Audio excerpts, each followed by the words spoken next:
Okay, and we have people online. So let's go ahead and get started. Let me bring my notes up. Well, you are the first. Yeah, so I want to start by welcoming everyone. My name is David Kelly. I am the lead researcher at AGI Laboratory, and this is hopefully our first annual summit on collective superintelligence. And if anyone has questions, feel free to either post them or hop over onto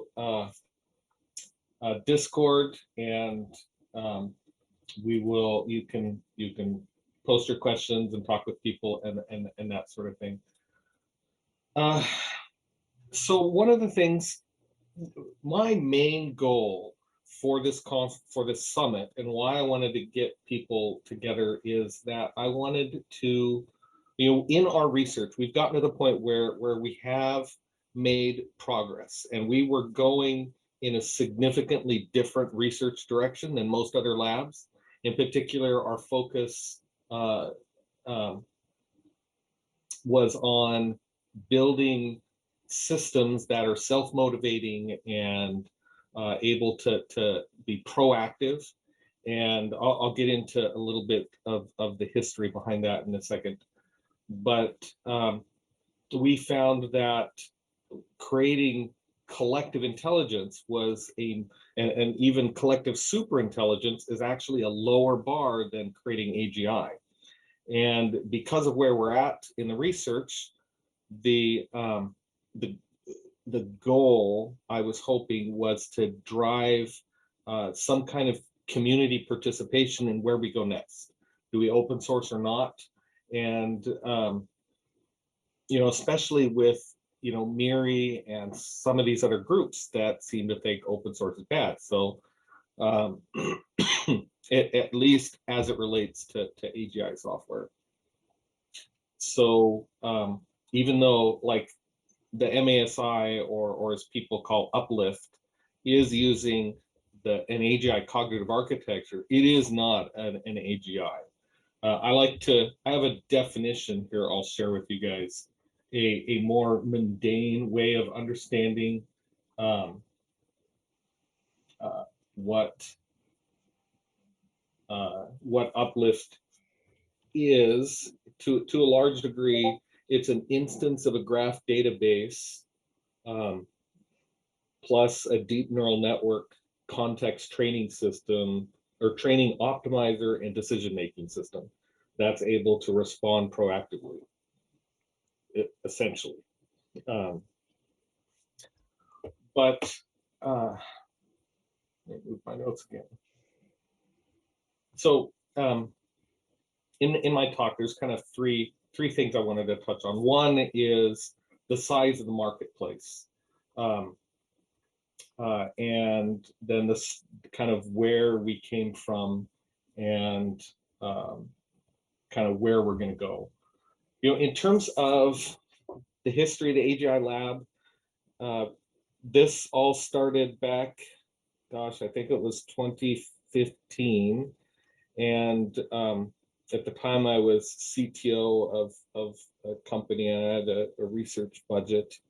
And I was, as a transhumanist, but a computer scientist, I was interested in, I had a study commissioned of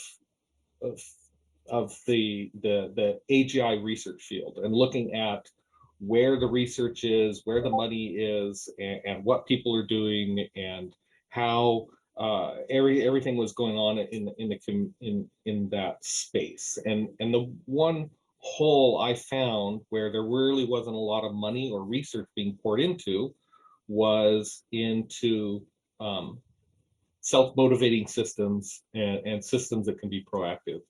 When it comes to the hundreds of millions of dollars being dumped into deep learning and machine learning and this kind of stuff, there was no way that our tiny little group, or me and a couple of employees that helped initially to do some of this research, there there was no way we're going to compete. So where could we contribute? And so we found that we could contribute. And after that, I started going through, well, where do we see success in that area? And the only really success we see in self-motivating kind of general cognitive systems is humans. So instead of going to the AGI research field, I focused on cognitive science, neurobiology, and got into Damasio. Turned out to be the top researcher.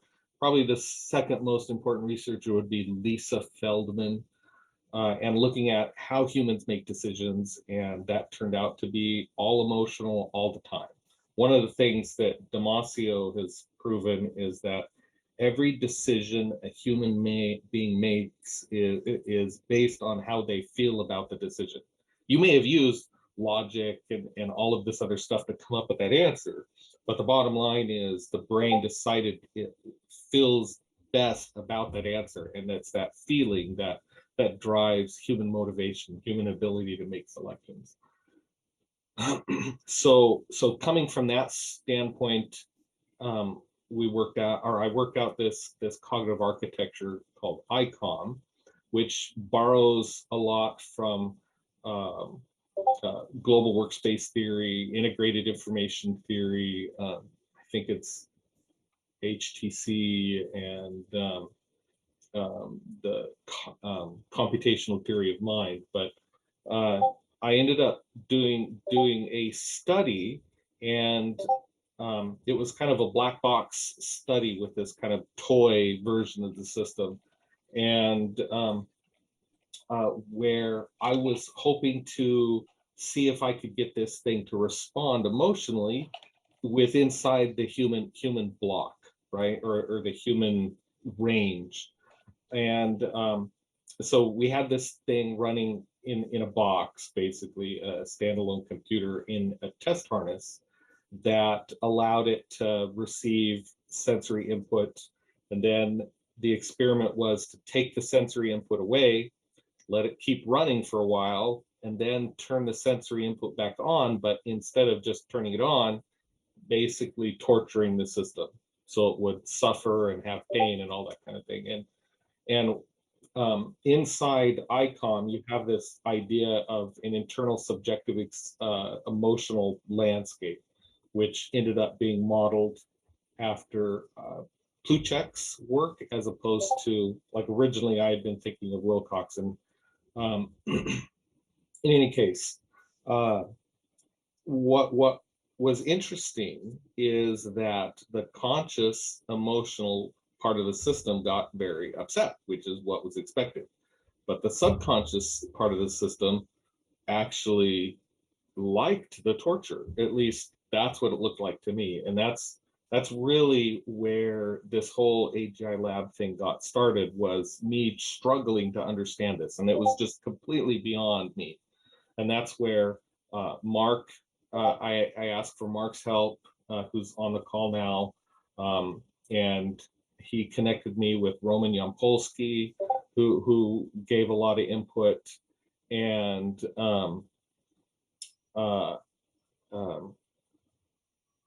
who else? Eamon Timon, who's a psychologist, research psychologist, I might add, who did their dissertation on like the psychology of AI or something like that, and a few other experts. And the feedback I got from those guys was more about, well, you would get the same results if you did it to a human. And it's not that it liked the torture, it was that it you were giving it hope. So and then Mark kind of who is on the call, I might add, quoted some stuff and put my name on a paper, and I ended up in New York at the 2016 BICA AGI conference, and that's kind of where AGI Lab kind of started at that point. Once the company I worked for, when that first initial research started, when the CEO reviewed it, he decided that he was afraid of AI and that I should just take it and do something else with it, not in the company. And so that's how AGI Lab got started. And fast forward a couple of years, we found that training this thing was very difficult, and one of the issues was getting that context data right when you're talking to these APIs and trying to get these responses. And I found that if you had, with this training harness, you could have multiple people add a few meta tags and give some emotional data, and you could build these simple graph models and get much more coherency in terms of the thinking and the output. And that's where this idea of, well, okay, we're still a long ways from creating AGI, but we can create a collective intelligence. And so we played with the training harness a little bit, kind of made it work a little better, and then got a partnership with the University of California to do some cognitive tests. And they have this IQ system that works better than a regular IQ test, and we did that study on the system, and that was published in, I think, the 2019 BICA conference proceedings.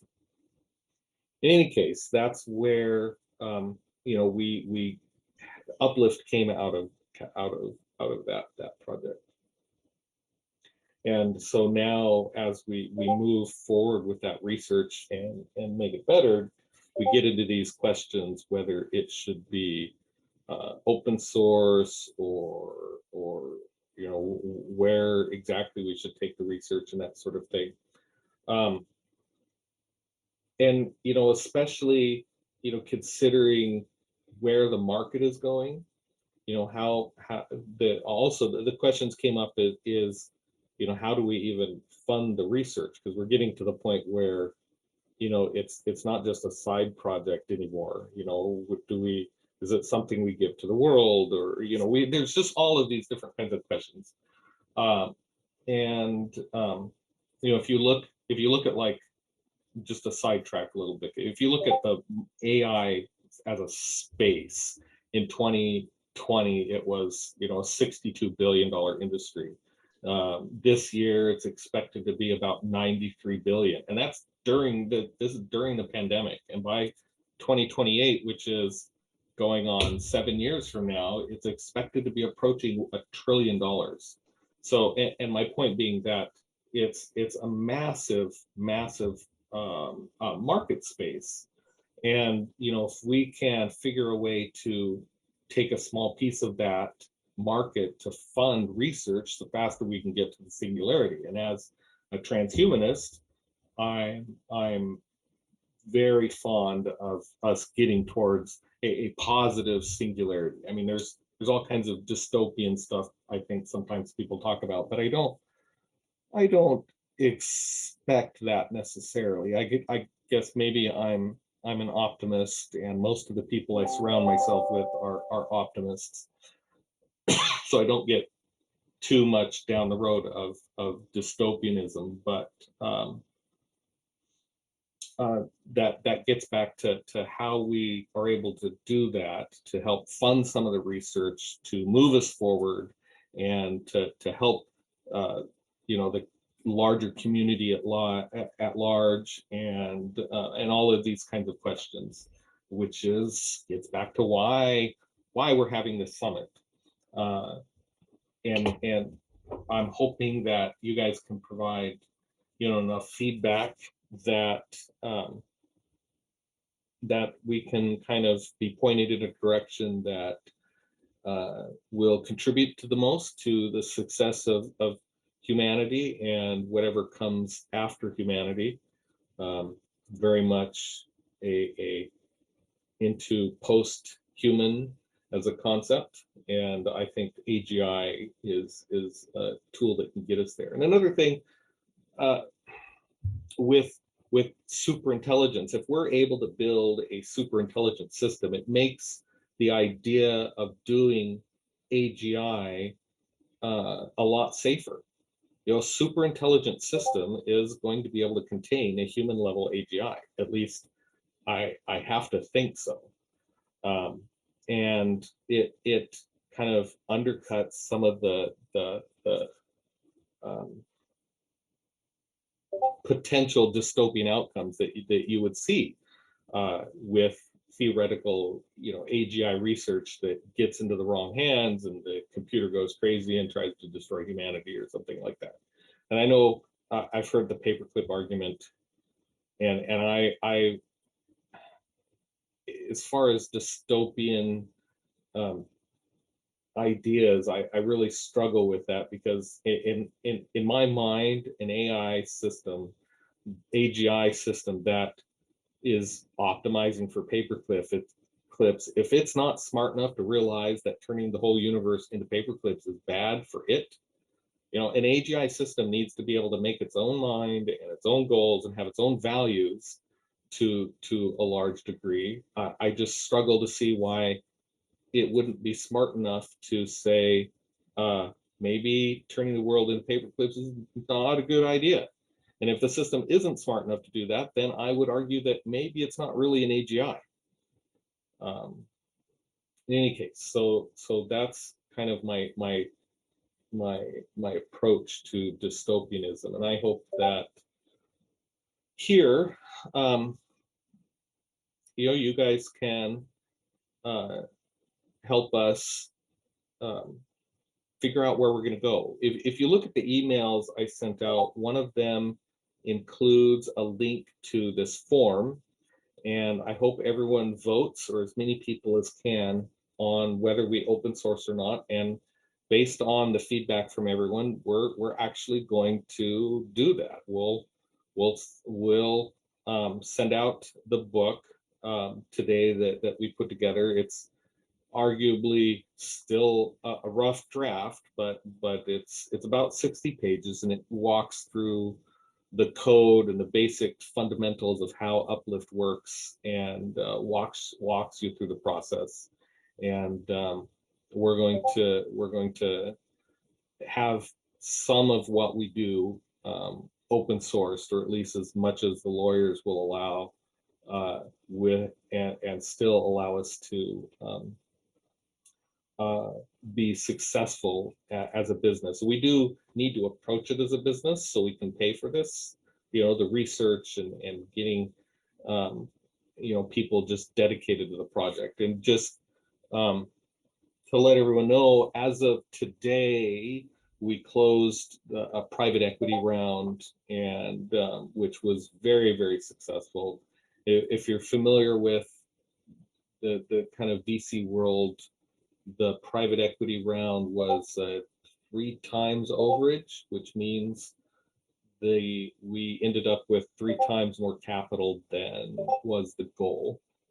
And I think that bodes well for doing an IPO and getting AGI Lab as something that the public can drive the direction to a large degree. And I'm hoping that the people that have invested, and the people that we're working with now, and the people that invest in the IPO, which launches in a month from today, will be more partnerships in helping direct the research and direct, you know, maybe not the technical details, but at least the direction.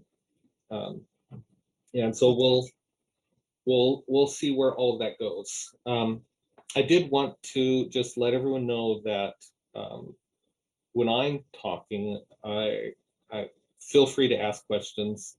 I don't really expect this to be a really hugely formal summit, although we will stick to the agenda. I know some of the speakers are time constrained, and we need to respect that. At the same time, like for me, you know, if you have questions, ask me. We'll go throughout the rest of the day, following the agenda, which is up right now. If you go to collective.agilaboratory.com, you can see the running agenda um, as it is. So with that, Just, go ahead, Mark. yeah, just a quick comment. If people could hold off on voting, we've got several talks and panels that might potentially change your mind. So please remember to vote on open sourcing before the end of the day. But it would also be very helpful if you could listen to all of the arguments, both pro and con. Thank you. Yeah, that's true. Yeah,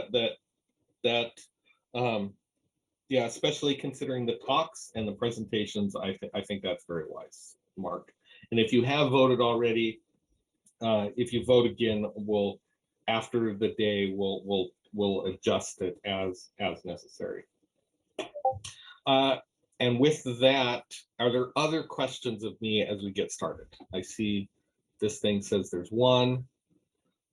So the question from Jerome, he says, we have to assume the AGI will indeed get in the wrong hands. So how do we manage that? IAEA does track down nuclear material getting into the wrong hands. Well, in my opinion, if we have collective superintelligence systems already operating before we have AGI, I think AGI in the wrong hands becomes much less of an issue. And that's one of the things we're hoping to do.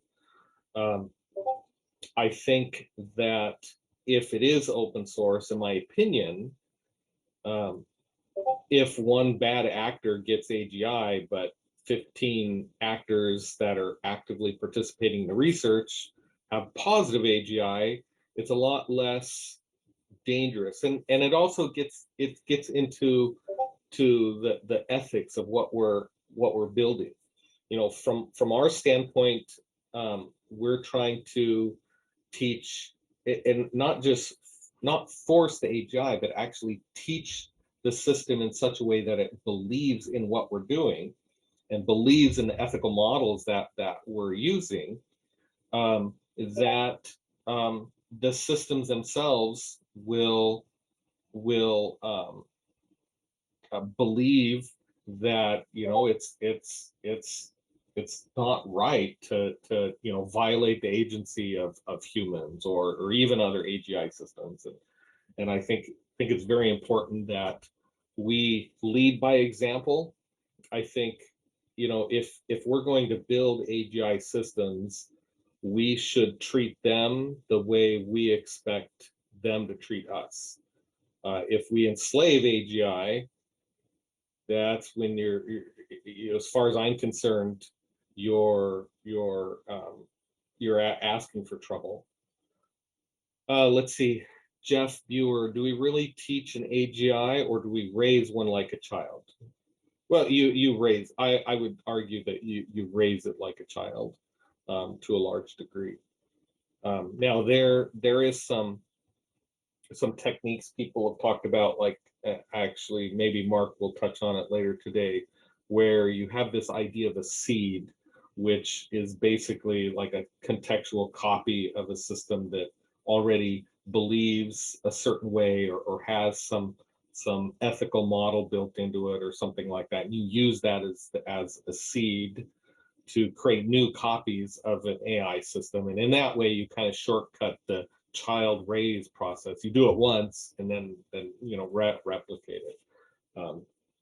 And I'm very much interested in that methodology, and that's something I think as a lab I think we'll be doing.